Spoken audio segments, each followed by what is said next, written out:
ಓಂ ಶ್ರೀ ವಿಷ್ಣವೇ ನಮಃ. ಶ್ರೀ ವಿಷ್ಣು ಸಹಸ್ರನಾಮ ಶ್ಲೋಕ ಅರ್ಥಚಿಂತನೆ. ಶ್ಲೋಕ 34.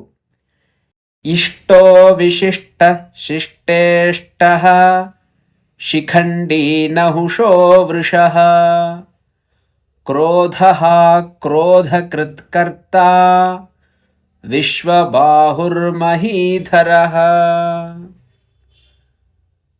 ಇಷ್ಟಃ ವಿಶಿಷ್ಟಃ ಶಿಷ್ಟೇಷ್ಟಃ ಶಿಖಂಡೀ ನಹುಷಃ ವೃಷಃ ಕ್ರೋಧಃ ಕ್ರೋಧಕೃತ್ ಕರ್ತ ವಿಶ್ವಬಾಹು ಮಹೀಧರಃ.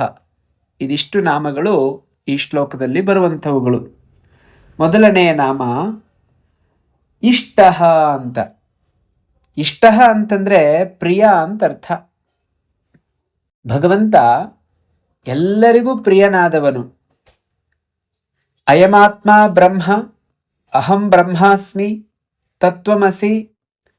ಈ ಎಲ್ಲ ಮಹಾವಾಕ್ಯಗಳ ಸಾರ ಏನು ಅಂತಂದರೆ, ಪರಬ್ರಹ್ಮ ಸ್ವರೂಪವೇ ನಮ್ಮೆಲ್ಲರ ಆತ್ಮಸ್ವರೂಪ. ಆ ಪರಬ್ರಹ್ಮ ಸ್ವರೂಪ ಇಲ್ಲಿ ನಾವು ವಿಷ್ಣು ಭಗವಂತ ಅಂತ ಚಿಂತನೆ ಮಾಡ್ತಾ ಇದ್ದೀವಿ. ವಿಷ್ಣು ಭಗವಂತ ಬೇರೆ ಅಲ್ಲ, ನಮ್ಮ ಆತ್ಮಸ್ವರೂಪ ಬೇರೆಯಲ್ಲ. ಅದ್ವೈತವನ್ನು ಈ ಒಂದು ನಾಮದಲ್ಲಿ ನಾವು ಕಾಣಬಹುದಾಗಿದೆ. ಅಹಂ ಬ್ರಹ್ಮಾಸ್ಮಿ ಎನ್ನುವಂತಹ ಮಹಾವಾಕ್ಯದ ಅರ್ಥವನ್ನೇ ಇಷ್ಟಃ ಎನ್ನುವಂತಹ ನಾಮದಲ್ಲಿ ನೋಡ್ತಾ ಇದ್ದೀವಿ. ಭಗವಂತ ಯಾಕೆ ಇಷ್ಟ ಆಗ್ತಾನೆ ಅಂತಂದರೆ, ಪರಮಾನಂದಾತ್ಮಕತ್ವೇನ ಪ್ರಿಯ. ಪರಮಾನಂದ ಸ್ವರೂಪನಾದ್ದರಿಂದ ಅವನು ಎಲ್ಲರಿಗೂ ಪ್ರಿಯನಾಗುತ್ತಾನೆ. ಈ ಪರಮಾನಂದ ಸ್ವರೂಪ ಯಾವುದು ಅಂತ ಹೇಳಿದ್ರೆ ಅದು ಆತ್ಮಸ್ವರೂಪ. ಆತ್ಮನ ಸ್ವರೂಪ ಯಾವುದು ಅಂತಂದರೆ ಪರಮಾನಂದ. ಉದಾಹರಣೆಗೆ ನಾವೆಲ್ಲರೂ ಕೂಡ ಬಹಳ ಇಷ್ಟಪಡೋದು ಯಾವುದು? ಹಣ, ನಮ್ಮ ದೇಹ, ಜೀವನ, ಇದನ್ನ ಇಷ್ಟಪಡ್ತಾ ಇದ್ದೀವಿ. ಹಣವನ್ನು ಬಹಳ ಇಷ್ಟಪಟ್ಟು ದುಡಿತೀವಿ, ಕಷ್ಟಪಟ್ಟು ಉಳಿಸ್ತೀವಿ. ಅಕಸ್ಮಾತಾಗಿ ನಮ್ಮ ಪ್ರಿಯರಿಗೆ ಏನಾದರೂ ಆದರೆ ಆಗ ಆ ಹಣವನ್ನು ಖರ್ಚು ಮಾಡಿ ಅವರನ್ನು ಉಳಿಸಿಕೊಳ್ಳಲಿಕ್ಕೆ ಪ್ರಯತ್ನ ಮಾಡುತ್ತೀವಿ. ನಾವು ಇಷ್ಟಪಟ್ಟು ಗಳಿಸಿದಂಥ ಹಣ ನಮ್ಮ ಇಷ್ಟದವರಿಗಾಗಿ ಖರ್ಚಾಗಿ ಹೋಯಿತು. ಅಲ್ಲಿಗೆ ಹಣ ನಮಗೆ ಪ್ರಿಯ ಅಲ್ಲ.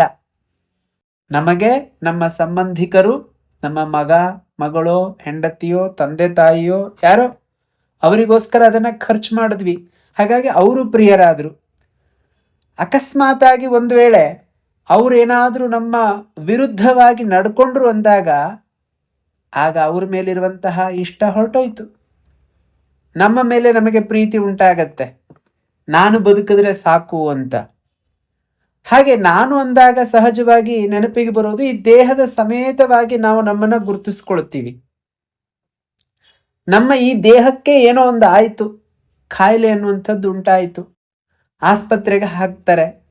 ಆಗ ಡಾಕ್ಟರ್ ಹೇಳ್ತಾರೆ, ನಿನಗೆ ಈ ಕಾಯಿಲೆ ಜಾಸ್ತಿ ಆಗ್ತಾ ಇದೆ, ಶುಗರು ಅಥವಾ ಇನ್ನೇನಾದರೂ ಒಂದು ಇಟ್ಕೊಳ್ಳೋಣ ಸುಮ್ಮನೆ ಉದಾಹರಣೆಗಾಗಿ.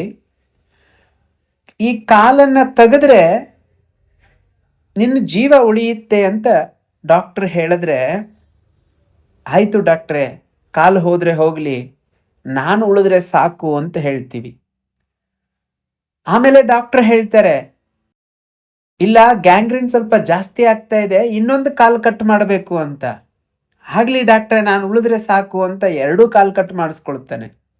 ಅಂದರೆ ದೇಹಕ್ಕಿಂತ ಅತಿರಿಕ್ತನಾಗಿದ್ದೀನಿ ಅನ್ನೋದು ಸತ್ಯ, ಆದರೆ ಅಲ್ಲಿ ಇನ್ನೂ ನಿರ್ಧಾರ ಆಗ್ತಾ ಇಲ್ಲ. ಕೊನೆಗೆ ಡಾಕ್ಟರ್ ಹೇಳ್ತಾರೆ, ಇದು ನಿಮ್ಮ ಇಡೀ ದೇಹಕ್ಕೆ ಆವರಿಸ್ತಾ ಇದೆ, ಇನ್ನು ಬಹಳ ಕಷ್ಟ ಇದೆ, ನೀವು ತಿನ್ನೋದು, ಊಟ ಮಾಡೋದು, ಓಡಾಡೋದು ತುಂಬ ಕಷ್ಟ ಆಗತ್ತೆ, ಆಗೋದಿಲ್ಲ ಅಂತಂದಾಗ, ಅಯ್ಯೋ ಹೋದರೆ ಹೋಗಲಿ ಬಿಡಿ, ದೇಹ ಇದ್ದೇನು, ನಾನು ಬದುಕಿದ್ರೆ, ಅರ್ಥಾತ್ ಈ ದೇಹಕ್ಕಿಂತ ವ್ಯತಿರಿಕ್ತವಾದಂತಹ ಆಲೋಚನೆ ಆಗ ಬಂದೇ ಬರುತ್ತೆ ನೋಡಿ. ಸದ್ಯ ಈ ದೇಹ ಹೋದರೆ ನಾನು ಖುಷಿಯಾಗಿರ್ತೀನಪ್ಪ ಅನ್ನುವಂಥ ಮನೋಭಾವ ಆಗ ಬರುತ್ತೆ. ಆ ಮನೋಭಾವವೇ ಆತ್ಮಸ್ವರೂಪದ ಅರಿವು. ಅಂತಹ ಆತ್ಮಸ್ವರೂಪ ಭಗವಂತನ ಸ್ವರೂಪ. ಆದ್ದರಿಂದಲೇ ಅವನೆಲ್ಲರಿಗೂ ಇಷ್ಟ ಆಗುವಂಥವನು.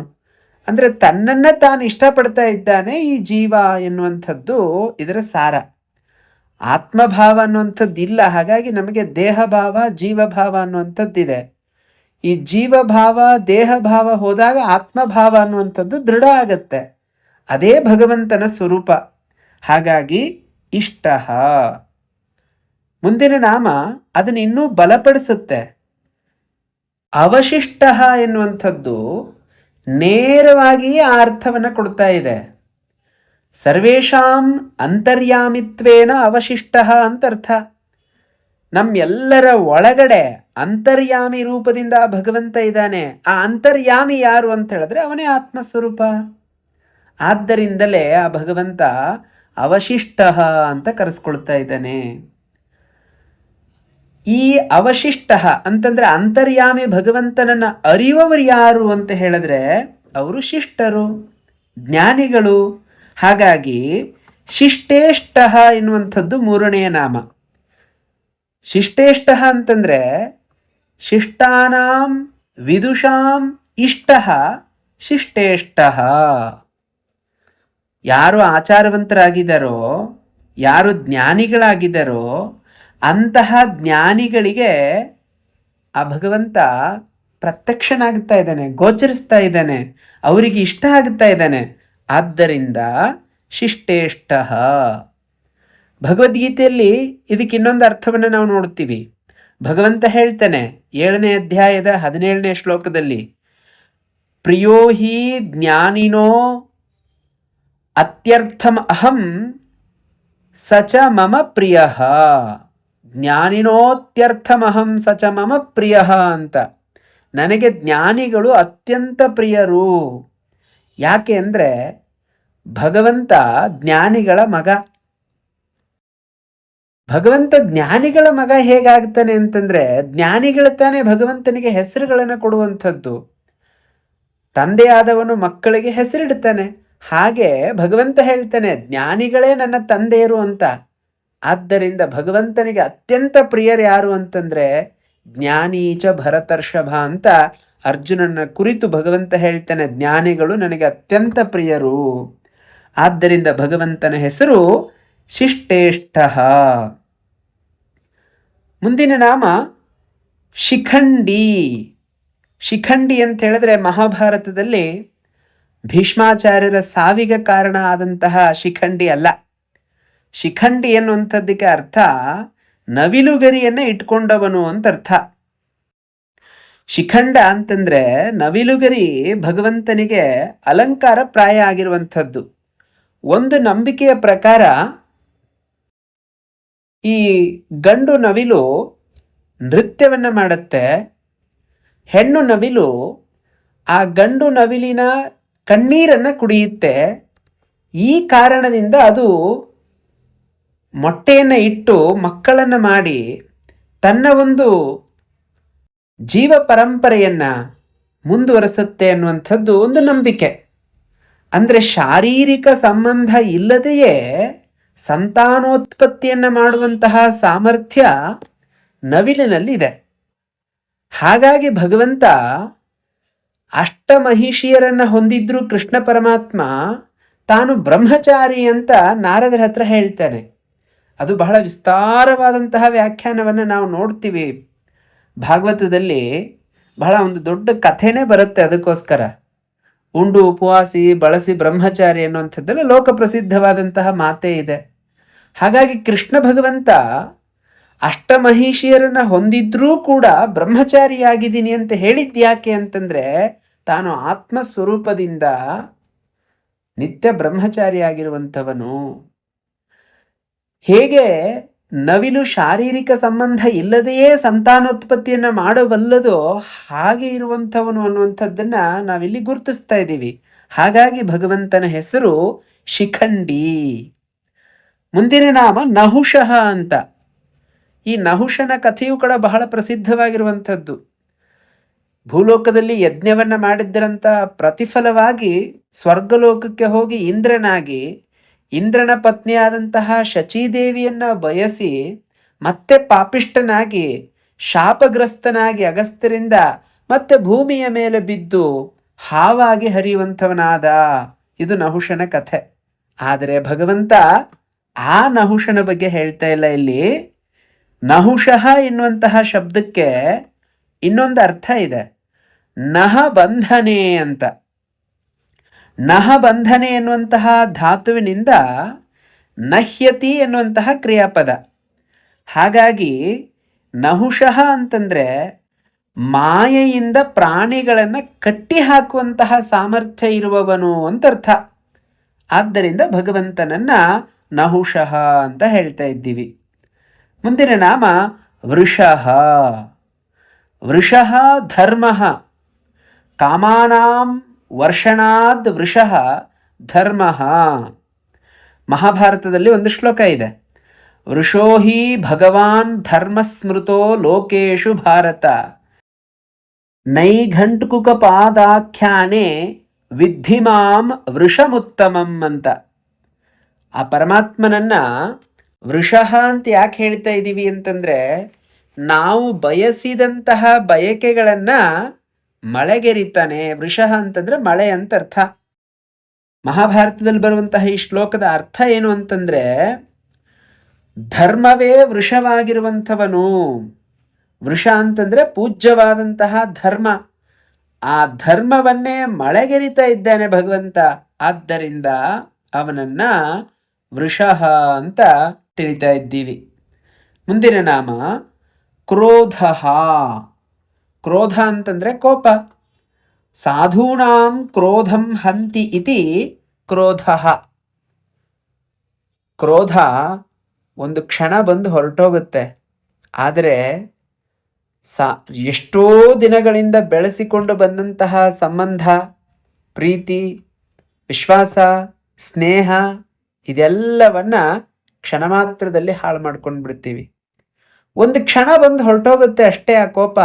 ಆ ಕೋಪದಲ್ಲಿ ಮನುಷ್ಯ ಹೇಗಿರಬೇಕು ಅಂತ ಹೇಳಿದ್ರೆ ಶಾಂತನಾಗಿರಬೇಕು. ಅದು ಸಾಧ್ಯ ಆಗದೆ ಹೋದಾಗ ಕ್ಷಣ ಮಾತ್ರದ ಕೋಪ ಎಷ್ಟೆಲ್ಲ ಅನಾಹುತವನ್ನು ಮಾಡುತ್ತೆ ಅನ್ನೋದಕ್ಕೆ ಈಗ ನಡೀತಾ ಇರುವಂತಹ ಘಟನೆಗಳೇ ನಮಗೆ ಸಾಕ್ಷಿ ಆಗ್ತವೆ. ಕೋಪದಲ್ಲಿ ಕುಯ್ದು ಮೂಗು ವಾಪಸ್ ಬರೋದಿಲ್ಲ ಅಂತ ಹಿರಿಯರೊಂದು ಮಾತು ಮಾಡಿದ್ದಾರೆ, ಗಾದೆ ಮಾತು ಹೇಳ್ತಾರೆ. ಆದರೂ ಕೋಪ ಬಂದಾಗ ನಮಗದು ಅರಿವಿಗೆ ಬರೋದಿಲ್ಲ. ಅಂತಹ ಕೋಪವ ಯಾವಾಗ ಕಡಿಮೆ ಆಗತ್ತೆ ಅಂದರೆ ನಾವು ಭಗವಂತನ ಭಕ್ತರಾದಾಗ. ಭಗವಂತ ಏನು ಮಾಡ್ತಾನೆ? ಸಾಧೂನಾಂ ಕ್ರೋಧಂ ಹಂತಿ ಇತಿ ಕ್ರೋಧ. ತನ್ನ ಭಕ್ತರ ಕೋಪವನ್ನ ಕಡಿಮೆ ಮಾಡ್ತಾ ಹೋಗ್ತಾನೆ. ಕೋಪ ಬರೋದಿಲ್ಲ ಅಂತಲ್ಲ, ಒಂದು ಇರುವೆಗೂ ಕೋಪ ಇರುತ್ತೆ. ಆದರೆ ಭಕ್ತನಾದಂಥವನ ಕೋಪವನ್ನು ಭಗವಂತ ಸಾತ್ವಿಕನನ್ನಾಗಿ ಮಾಡ್ತಾ ಹೋಗ್ತಾನೆ. ಅರ್ಥಾತ್ ಆ ಕೋಪವನ್ನು ಅವನು ಕಡಿಮೆ ಮಾಡ್ತಾ ಹೋಗ್ತಾನೆ. ಯಾರ ಮೇಲೆ ಕೋಪ ಮಾಡ್ಕೊಳ್ಳೋ ಹಾಗೆ ಮಾಡ್ತಾನೆ ಅಂತಂದರೆ, ತನ್ನಲ್ಲಿರುವಂತಹ ದುರ್ಗುಣಗಳ ಮೇಲೆ ಅವನಿಗೆ ಕೋಪ ಬರುತ್ತೆ, ಇನ್ನೊಬ್ಬರ ಮೇಲೆ ಕೋಪ ಬರೋದಿಲ್ಲ.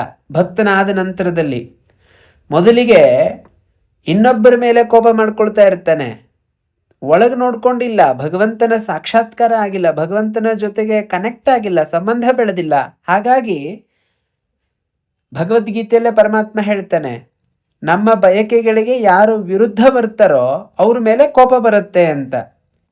ಇದು ಭಕ್ತನ ಆಗದೇ ಇದ್ದಂತಹ ಸಂದರ್ಭದಲ್ಲಿ.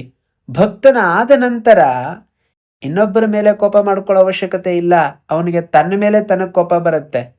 ತಾನು ಯಾವ ಮಾರ್ಗದಲ್ಲಿ ನಡೀತಾ ಇದ್ದೀನಿ ಅನ್ನೋದ್ರ ಮೇಲೆ ಕೋಪ ಬರುತ್ತೆ. ಅಂದರೆ ಕೆಟ್ಟ ದುರ್ಮಾರ್ಗದಲ್ಲಿ ನಡೀತಾ ಇದ್ದರೆ ಅದ್ರ ಮೇಲೆ ಕೋಪ ಬರುತ್ತೆ. ಹಾಗಾಗಿ ಪರಮಾತ್ಮನ ಹೆಸರು ಕ್ರೋಧ ಅಂತ ಯಾಕಾಯಿತು ಅಂದರೆ, ತನ್ನ ಭಕ್ತರ ಕ್ರೋಧವನ್ನು ಕಡಿಮೆಗೊಳಿಸುವಂಥವನು. ಮುಂದಿನ ನಾಮ ಹೇಳ್ತಾ ಇದೆ ಕ್ರೋಧಕೃತ್ ಅಂತ. ಈ ಕ್ರೋಧವನ್ನು ಮಾಡುವವನು ಅವನೇ ಅಂತ. ಯಾರ ಮೇಲೆ ಭಗವಂತ ಕ್ರೋಧ ಮಾಡ್ತಾನೆ? ಅಸಾಧುಷು ಕ್ರೋಧಂ ಕರೋತಿ ಇತಿ ಕ್ರೋಧಕೃತ್. ಯಾರು ಸಾಧುಗಳಲ್ವೋ, ಯಾರು ಭಕ್ತರಲ್ವೋ ಅವ್ರ ಮೇಲೆ ಭಗವಂತನಿಗೆ ಕೋಪ. ಉದಾಹರಣೆಗೆ ಹಿರಣ್ಯಾಕ್ಷ, ಹಿರಣ್ಯಕಶಿಪು, ರಾವಣ, ವಾಲಿ ಇವರೆಲ್ಲರನ್ನ ಭಗವಂತ ಸಂಹಾರ ಮಾಡಿದ. ಕೋಪ ಮಾಡಿಕೊಂಡ ಅವ್ರ ಮೇಲೆ. ಆದರೆ ಭಗವಂತನ ಕೋಪ ಬಹಳ ವಿಶೇಷವಾಗಿರುವಂತಹದ್ದು. ನಿಜವಾದ ಕೋಪ ಅಲ್ಲ, ಅವರನ್ನು ಶುದ್ಧರನ್ನಾಗಿ ಮಾಡಿ ಅವರನ್ನು ಮತ್ತೆ ತನ್ನ ಒಳಗಡೆಯೇ ಸೇರಿಸಿಕೊಂಡ. ಕ್ಷಾತ್ರ ಧರ್ಮದಿಂದ ದೇಹತ್ಯಾಗ ಮಾಡಿದ್ರೆ ಸ್ವರ್ಗ ಪ್ರಾಪ್ತಿ ಅಂತ ಧರ್ಮಶಾಸ್ತ್ರ ಹೇಳುತ್ತೆ. ಹಾಗಾಗಿ ಯುದ್ಧದ ಮೂಲಕ ಅವರನ್ನು ಸಂಹಾರ ಮಾಡಿದ. ಆದ್ದರಿಂದ ಭಗವಂತನ ಹೆಸರು ಕ್ರೋಧ, ಕ್ರೋಧಕೃತ್. ಮುಂದಿನ ನಾಮ ಕರ್ತ. ಕರ್ತ ಅಂತಂದ್ರೆ ಕರ್ಮವನ್ನ ಮಾಡುವಂಥವನು. ಕ್ರಿಯತೆ ಇತಿ ಕರ್ಮ ಜಗತ್. ಭಗವಂತನ ಕರ್ಮ ಏನು ಅಂತಂದ್ರೆ ಜಗತ್ತನ್ನು ನಿರ್ಮಾಣ ಮಾಡುವಂಥದ್ದು. ಜಗತ್ತನ್ನು ನಿರ್ಮಾಣ ಮಾಡುವಂತಹ ಕರ್ಮ ಮಾಡ್ತಾ ಇದ್ದಾನೆ ಭಗವಂತ. ಆದ್ದರಿಂದ ಅವನ ಹೆಸರು ಕರ್ತ ಅಂತ ಆಗತ್ತೆ. ಇನ್ನು ವಿಶೇಷವಾಗಿ ನಾವು ನೋಡೋದಾದರೆ ಈ ಮೂರೂ ನಾಮಗಳನ್ನು ಸೇರಿಸಿ ಒಂದು ನಾಮವಾಗಿ ಹೇಳಬಹುದು. ಕ್ರೋಧಕೃತ್ ಕರ್ತ. ಕ್ರೋಧಕೃತ್, ಕ್ರೋಧ, ಕ್ರೋಧಕೃತ್ ಕರ್ತ ಅಂತ.